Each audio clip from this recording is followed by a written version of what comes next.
Hi everyone, I'm Utkarsh and this is the Gibson Baritone Explorer.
So today is actually a Sunday, a bit of an unusual day when you you get a bit more time to do things that you normally won't on weekdays, and that includes digging up guitars that you haven't played for a while. And so is the case for me with this guitar. This guitar has been sitting in its case for a while. I got it about a couple of years ago. I've played it on and off. I got it set up about 3 months back, but since then I haven't really touched it. So this is a very rare guitar. The Baritone Explorer was done as a limited run, I think around 2010 2011. I got this guitar brand new in 2014 or 15 I guess. Sitting in the shop, again one of those forgotten guitars. I remember seeing a review about this online, and even though I wasn't looking for a baritone guitar, I actually discovered it when I was looking for an Explorer. I figured, given that this guitar is that rare, it's well worth snapping it up. And I do play a bit of I do play metal, but I do play a bit of lower down stuff, but not too much. So, but I'm sure there's a lot of music I can play in the future with which involves a lower tuning.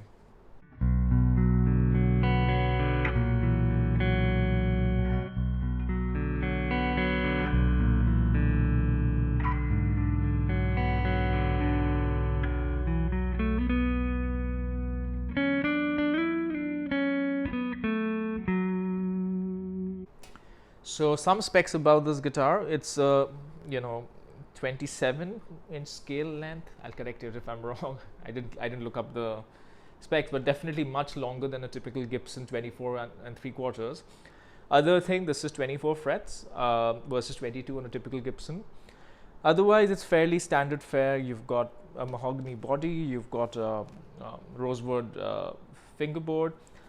The neck is nice and thick, not as thick as as the typical 50s Gibson, but not slim either. So it's somewhere in between. This is just, it's just right for me. I like this. I would compare it very favorably to the neck size of my, slightly smaller than my other Explorer, which has got a 50s neck. Probably closer to something like my Les Paul, or even the 5.9 for McCarthy that has that slightly thicker. Color very nice, Silverburst. Yeah, Silverburst is quite a sought after color. The back of it though is completely black, but it not unlike some Les Paul customs that a Silverburst have a bit of a burst over here, but I think it suits this rather well. Pickups are the Gibson higher output ones. I can't remember again if it's 490 or 490. I think it's 490 and 498. Again, I'll just correct it if I'm wrong. They feel higher output, but you do need a bit of higher as you tune low down. And overall, this guitar feels pretty high quality, very easy to play as you would expect. Yeah, so what I'll do is I'll play some clean stuff. I'll play some slightly more chuggish stuff. I don't really know any low down songs, but I hope some regular E standard songs that I play in this guitars, which is tuned currently to B, so that's 5 half steps down versus your typical normal guitar. So I hope that'll give you a bit of a flavor. Yeah, let's check it out.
So the good thing about being tuned lower down is that gives everything a very dark, kind of melancholy air, which I really like.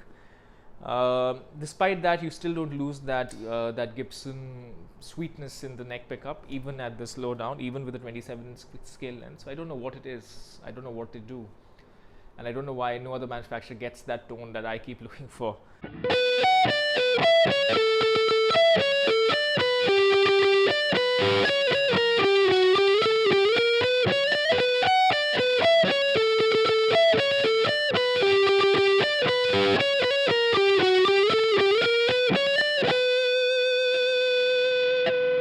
But this guitar has it. It has that neck tone, so I like that. It's perfect for for riffing. It's just designed to palm mute all the time.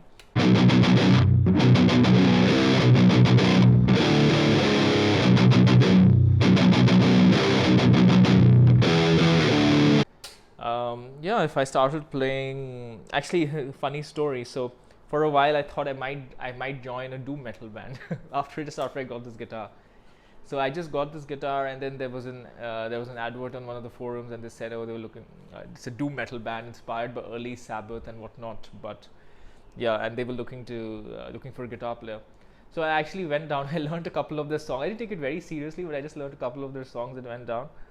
Turns out I didn't take it seriously enough. They were annoyed that I didn't learn all the songs that that I was supposed to. So that didn't work out. But for a while it was fun, learning some more sludgish, darker material.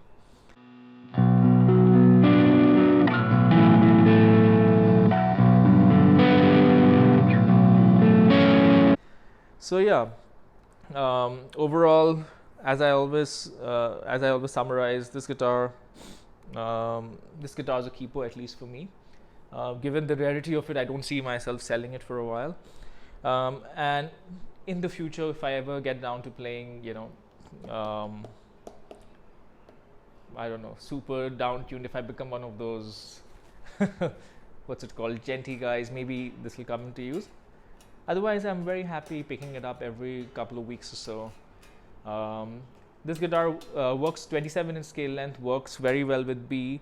I would say works even up to C sharp, so you can tune it up to C sharp. I think D is pushing it a little bit, but even in C sharp, it doesn't feel too uncomfortable. The gauge of strings that I use are I think 13 to 60 something, whatever the standard spec is when you start off from 13. So I know Stevie Ray Vaughan used them on E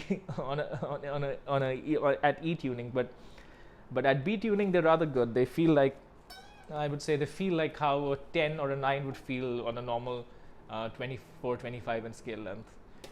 Yeah. So overall, hope this was informative. If you are looking to buy this guitar, if you can find this guitar, I would highly recommend you go ahead.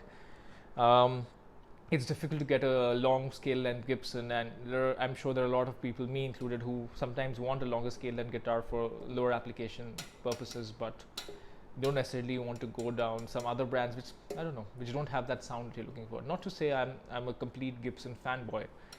I do have other guitars, and in my opinion the best sounding guitar I have is actually a PRS, but there is something about that sound that I don't get from the other manufacturers.